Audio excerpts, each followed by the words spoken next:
Hello, आता आपण बघूया तुला जपणार आहे या मालिकेचा एपिसोड रिव्ह्यू. मीरा इकडे किचनमध्ये काम करत असते. अंबिका तिच्याकडे जाते आणि दोघी एकसाथ बोलतात की मीरा बोलते की ताई आणि अंबिका बोलते की मीरा. तेव्हा त्या दोघी बोलतात की मला तुझ्याशी काहीतरी बोलायचं आहे. दोघी एकसाथच बोलतात. तेव्हा अंबिका बोलते की तू बोल आधी.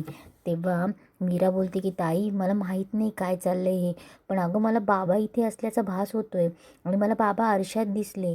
आणि तुला आठवतं त्या दिवशी वेदालासुद्धा बाबांचा भास झाला. अगं काय चाललं आहे, बाबा कुठेतरी इथेच आहे. तेव्हा अंबिकाला लगेच आठवतं की तिलाही आरशात बाबा दिसतात. तेव्हा अंबिका बोलते की मी हेच तुला सांगायला आली होती, मलाही आरशात दिसल्यासारखं झालं गं. तेव्हा मीरा बोलते की ताई नक्कीच काहीतरी घडणार आहे, म्हणजे आजी सांगत होती ते नक्की खरं होणार आहे.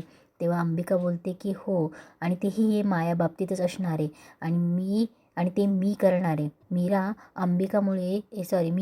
मायामुळेच ह्या घराला धोका आहे, वेदाला धोका आहे. या मायाचा सोक्षमोक्ष पटकन लावला पाहिजे. इकडे अजितही त्याच्या आईवडिलांना सांगत असतो की मी तिला मस्त सरप्राईज देणार होतो आणि तिने खाडकनी माझ्या कानाखाली लावली. तेव्हा नर्मदा बोलते की काय मायाने तुझ्या कानाखाली लावली.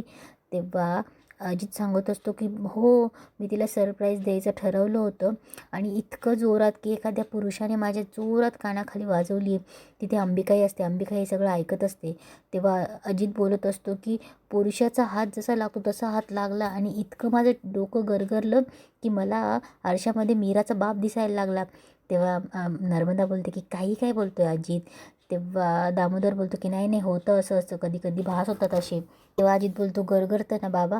तेव्हा अजितचे वडील बोलतात की अरे आता आम्ही लोकांना काय सांगणार आहोत, आमचा मुलगा बायकोच्या हाताचा मार खातो. तेव्हा नर्मदा बोलते लोकांना काय कळतंय, त्यांना कुठे काय कळतं, आता मी तुम्हाला मारते कळतं लोकांना. तेव्हा दामोदर बोलतो आता कुठला मुद्दे कुठे घेऊन जाते तू, मुद्दा काय आहे, माया विचित्र वागते. तेव्हा अजित बोलतो की हो ती विचित्र वागते, आता मी नवरा आहे ना तिचा. तेव्हा दामोदर बोलतो की सांगतोयस की विचारतोय. तेव्हा अजित बोलतो आता सांगतोय ना डॅड, विचारू कशाला, मला माहिती आहे मी नवरा आहे तिचा, तर मी सांगतोय की मी नवरा आहे तिचा. तेव्हा नर्मदा बोलते एक मिनिट शांत राहा, एकही शब्द तोंडातून काढायचा नाही. हे बघा माया विचित्र वागते, पण ती का वागते हे कळत नाही, काहीतरी सुरू आहे तिच्या मनात. तेव्हा अजित बोलतो की असं मी तिच्याशी नीट बोलायला गेलो तर माझ्याशी बोलत नाही, जवळ घ्यायला गेलो तर माझ्या जवळ येत नाही. तेव्हा अजित बोलतो किळस वाटत असेल का तिला माझी. तेव्हा दामोदर बोलतो नाही रे असं नाही. तेव्हा अजित बोलतो मॉम एवढा वाईट आहे, मी नेकलेस घेऊन आलो तर तिला सरप्राईज देणार होतो आणि तिने. तेव्हा अजित बोलतो नाही नाही, नवरा आहे मी तिचा, आता मी जातो तिला दाखवतो. तेव्हा नर्मदा दामोदर त्याला थांबवतात आणि बोलतात की नाही तू बस इथे. तेव्हा नर्मदा बोलते की तू काहीही करायचं नाहीयेस, हे बघ मायाचं काहीतरी बिनसलंय, ते होईल नीट. पण तेव्हा नर्मदा बोलते पण एक गोष्ट लक्षात ठेव, तुझ्यापेक्षा मला मायाची गरज जास्त आहे. तेव्हा नर्मदा बोलते त्या मंजिरीला आपल्याला घराबाहेर काढायचं आहे आणि त्याच्यासाठी आपल्यासोबत माया टीममध्ये असणं जास्त गरजेचं आहे. त्याच्यामुळे सगळं विसरून जायचं, कळलं. तेव्हा दामोदरही बोलतो की आणि कमी पीत जा. तेव्हा नर्मदा बोलते की आणि हे बघ तिच्याशी नीट प्रेमाने वागायचे आणि तिने तुला मारलं होतं याचा उल्लेखही करायचा नाही, कळलं. बघ कसं हळूहळू आपल्या बाजूने वळते की नाही. तेव्हा अंबिका बोलते होईल, सगळं नीट होईल, पण आता ते मी करेन. या मायाच्या डोक्यात नक्कीच काहीतरी चालू आहे, बघतेस तिला. इकडे मंजिरी विचार करत बसलेली असते. तिला सारखं मार्जेरीचे शब्द आठवत असतात की शिवनाथ तो तुझ्या आसपास परिघातच आहे म्हणून. तेव्हा मार्जेरी बोलते की तू शिवनाथ घरातच आहे, अदृश्य राहून तो काय खेळ खेळतोय, तो अंबिका आणि मीराला भेटला नसेल ना. तेव्हा मंजिरीला मीरा दिसते. मीरा वाळलेले कपडे काढून येत असते. तेव्हा मंजिरी बोलते की काहीतरी नक्की घडते, कालपासून मीराने शिवनाथबद्दल एकही शब्द विचारलेला नाही आहे. तेव्हा मंजिरी मीराला आवाज देते आणि मीराकडे जाते आणि बोलते काय गं, कालपासून तुझ्या बापाला एकही शब्दाने विचारलं नाही, विसरलीच वाटतं. तेव्हा मीरा बोलते नीट बोल. तेव्हा मंजिरी बोलते की नाही तू कालपासून विचारलं नाही ना, डीड लक्षात आहे ना. तेव्हा मीरा बोलते हो. तेव्हा मंजिरी बोलते उद्या तुला तुझा बाप भेटेल. पण मीरा मला एक प्रश्न आहे गं, तुला तुझ्या त्या भिकारड्या बापाची गरजच काय, म्हणजे किती दिवस उरले त्याचे, बोल ना. तेव्हा मीरा बोलते माझे बाबा नेहमीच म्हणायचे आपल्या हातात काहीच नसतं. नाही म्हणजे कितीही आपण धडपडलो तरी गोष्टी घडायच्या त्या घडतातच. आणि जेव्हा असं होतं ना तेव्हा समजून घ्यायचं आता सगळं महागौरीच्या हातात आहे. आणि माझ्या बाबांबद्दल सुद्धा असंच झालं. तू माझ्याशी सौदा करण्यासाठी माझ्या बाबांचा आधार घेतला, पण मी आता सर्व देवी आईवर सोडलंय. मला बाळ होण्यामागे काहीतरी तुझा स्वार्थ आहे हे स्पष्ट दिसतंय मला. त्यामुळे मी कधीच तुझा हा हेतू पूर्ण होऊ देणार नाही, हे तुझ्या नाकावर टिच्चून सांगते.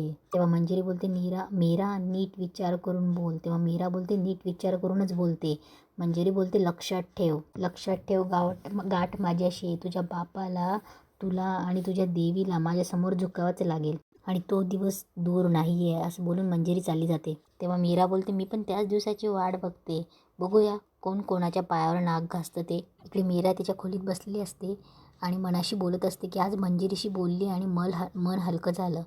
पण बाबा तुमच्याविषयीची भीती मनात कमी झाली, पण तरीही तुमच्याविषयी काळजी वाटते. तेवढा तिथे अथर्व येतो. अथर्व येऊन मीराजवळ बसतो आणि मीराला सांगत असतो की वेदा पुन्हा मायाबद्दल विचारते. तेव्हा मीरा बोलते की आपण तिच्या प्रश्नांपासून पळू नाही शकत आणि तिला खरंही कसं सांगायचं. तिला तिच्या प्रश्नांपासून पळालं तर ती उत्तर शोधत राहील आणि तिला खरं तरी कसं सांगणार आहे. तेव्हा अथर्व बोलतो की कधी कधी असं वाटतं की आपला तुझं आईचा आणि तुझ्या बाबांचा विषय बाजूच राहिला आणि कधी कधी असं वाटतं की हा विषय मध्येच का आला. मीरा मला माझं पहिलं खेळतं कुटुंब परत पाहिजे रे. तेव्हा मीरा उभी राहते आणि बोलते पण असं कसं होईल, प्रश्न माझ्या बाबांच्या कॅरेक्टरचा आहे. तेव्हा अथर्व उभा राहतो आणि बोलतो की मीरा प्रश्न माझ्याही आईच्या चारित्र्याचा आहे. तेव्हा अथर्व बोलतो की आपण एक एक करून प्रॉब्लेम सॉल्व करूया. तेव्हा तो हात पुढे करतो आणि मीराला मिठीत घेतो. इकडे मंजिरी मायाला खोलीत घेऊन येते हात धरून आणि दरवाजा बंद करते. माया उभं असते. मंजिरी दरवाजा लावते. तेव्हा माया आरशात बघते तर तिला आरशामध्ये शिवनाथ दिसत असतो. तेव्हा माया थोडी दचकते. मंजिरी बघण्याच्या आधीच माया पटकन पुढे जाते. तेव्हा मंजिरी बोलते माया. तेव्हा मंजिरी तिच्याजवळ जाते आणि बोलते माया का आलीस तू इथे, तुझ्यामुळे माझे सगळे प्लॅन फिसकटतायत, जा तू जात का नाहीस. तेव्हा माया बोलते मी जाऊ, अजितशी लग्न केलं आहे मी कुठेच जात नाही. मंजिरी चिडून हात पुढे करते आणि बोलते हे बघ. तेव्हा तीच स्वतःला सावरते. मंजिरी नाही आधीच ती मीरा तुला वदत नाही. जर या मायाचा जर तुला वापर करून घ्यायचा असेल तर तुला तिला सहन करून घ्यावंच लागेल. तेव्हा मंजिरी सॉफ्ट आवाजात बोलते की हे बघ माया, जर तुला या घरात राहायचं असेल तर तुला माझं काम करावं लागेल. मी ऑफर देते तुला, विचार कर. माया तू जेलमध्ये गेलीस यात सगळ्यात मोठा वाटा मीराचा होता. आपण दोघं मिळून तिचा काटा काढूया. तेव्हा मायामधला शिवनाथ मनात बोलतो की माझ्या लेकीच्या उरावर उठली ही बाई.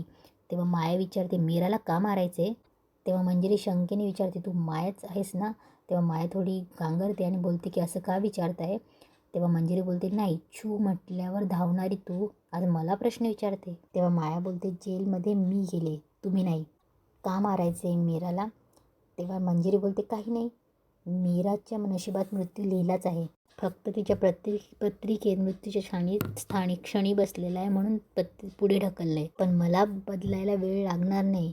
गरज पडली तर मी तिची नव्याने कुंडली रचेल आणि तिचा अंतही मीच लिहील. तेव्हा माया विचारते मीराची पत्रिका आहे तुमच्याकडे. तेव्हा मंजिरी बोलते तिचीच काय, तिच्या आईची सुद्धा आहे, देवयानीची. आणि आता एकदा का पुढे. तेवढ्यात मंजिरी मायाकडे बघते आणि बोलते तुला काय करायचं आहे, तू काय इतके प्रश्न विचारते. तेव्हा माया बोलते मी सहज विचारलं, तुम्हीच सांगतायत. तेव्हा मंजिरी बोलते ते जाऊ दे, हात मिळवतेस माझ्यासोबत, विचार कर, जेल जाण्यापासून आणि मीरापासून सेफ राहशील. या घरात मी तुला काहीच होऊ देणार नाही. मंजिरी हात पुढे करते. माया बराच वेळ तिच्या हाताकडे बघते आणि बोलते विचार करून सांगते. तेव्हा माया तिथून निघून जाते आणि तिच्या खोलीत येते. तिच्या खोलीत आल्यावर तिथे अंबिका येते. तेव्हा अंबिका पुन्हा थांबते आणि बोलते नाही नको, ही माया जर जादूटोणा करत असेल तर तिला जर मी दिसत असेल तर नाही, नको, रिस्क नको घ्यायला. तेव्हा माया आरशासमोर जाऊन उभी राहते. आरशासमोर शिवनाथ असतो. अंबिका लपून बघत असते आणि अंबिकाला दिसते. तेव्हा अंबिका बोलते बाबा. इकडे शिवनाथ बोलत असतो की पत्रिका हिच्याकडे कसं आणि त्याने काय करणार ही. तेव्हा अंबिका मायाला विचारायला जाणार तिचे बाबा म्हणून. तेवढ्यात तिला आवाज येतो अजितचा. अजित बोलतो माया आणि अजित घरामध्ये येतो. तेव्हा अंबिका पुन्हा लपून बसते. तेव्हा अजित विचारतो कशी आहेस. तेव्हा माया बोलते बरी आहे का. तेव्हा अजित बोलतो सहजच विचारलं, ॲक्च्युली तुला काहीतरी सांगायचं होतं. तेव्हा अजित बोलतो तू बॅग पॅक कर. तेव्हा माया बोलते का. तेव्हा अजित बोलतो कशासाठी, का कुठे, काहीही विचारायचं नाही, याच्या आधी बॅग पॅक कर, आपण फिरायला जायचे. तेव्हा अजित बोलतो की कमॉन आपण फिरायला जायचे. तेव्हा माया बोलते फिरायला. तेव्हा अजित बोलतो हो, आपलं हनीमून समज. तेव्हा अंबिकाला काहीच कळत नसतं. तेव्हा इकडे माया बोलते नाही, मला एक काम आहे, मी आलेच. तेव्हा अजित बोलतो माया कमॉन. माया तिथून निघून जाते. अंबिका शॉक होते. अंबिकाला काहीच कळत नसतं. इकडे मीरा अथर्वला चहा द्यायला येते. तेव्हा अथर्व बोलतो की मीरा मला तुझ्याशी काहीतरी बोलायचं आहे. तुझ्या बाबांच्या शोधासाठी मी काही कॉन्टॅक्ट्सला कळवलं होतं, त्यातला एक कॉन्टॅक्ट माझ्याशी झाला आहे. त्यांनी सांगितले की तुझ्या बाबांना खोपोलीजवळ बघितलं आहे. अजून कन्फर्मेशन मिळालेली नाही आहे. तुला हवं असेल तर आपण जाऊया, पण तुझ्या बाबांना गावी सोडून यावं लागेल. ते इथे आलेले आईला पटणार नाही आणि फ्रँकली स्पीकिंग की मलाही नको आहे की ते इथे यायला हवेत असं. I hope you are understand.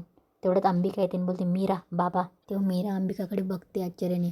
Atharva मीराकडे बघत असतो की मीरा तिकडे काय बघते म्हणून. तेव्हा अंबिका बोलते की मीरा बाबा आपल्या घरातच आहे अगं. तेव्हा मीराच्या हातातनं कप पडतो. तेव्हा अथर्व बोलतो की मीरा काय झालं. तेव्हा अंबिका बोलते, ऐक मी खाली थांबते, तू ये लगेच हां. तेव्हा अथर्व बोलतो, कुठे हरवली मीरा. तेव्हा मीरा गोंधळून बाहेर येते आणि बोलते, काही नाही, हे आवरते मी आलेच म्हणून मीरा निघून जाते. इकडे नर्मदा आणि माया किचनमध्ये असते. तेव्हा नर्मदा बोलते की माया अगं अजित खूप सहन करतोय गं. म्हणजे तू हात उगारला तरी तो तुला काही बोललेला नाही आहे आणि एवढं सगळं होऊन सुद्धा मी सुद्धा तुला काही बोललेले नाही आणि त्याच्या मागचं कारण तुला माहिती आहे. माया प्लीज मला तुझी मदत हवी आहे. तेव्हा माया बोलते, हो माहिती आहे. तेव्हा नर्मदा बोलते, माया आणि मंजिरीवर लक्ष ठेवायला सांगितलं होतंस तू, पण मला ते काही जमत नाही. तेवढ्यात ती अंबिकाही आलेली असते. तेव्हा नर्मदा बोलते, कारण बघ ना मंजिरी कधीही उठून केव्हाही कुठेही जाते, काही कळतच नाही. तू एक काम कर, हे काम तू कर आणि मी काहीतरी दुसरं काम करते. काय करू मी दुसरं काम. तेवढ्यात अंबिका आवाज येते, बाबा. तेव्हा माया शॉक होते. तेव्हा मायातला शिवनाथ बोलतो, राधा मला का हाक मारते. आणि इथेच आजचा एपिसोड संपतो.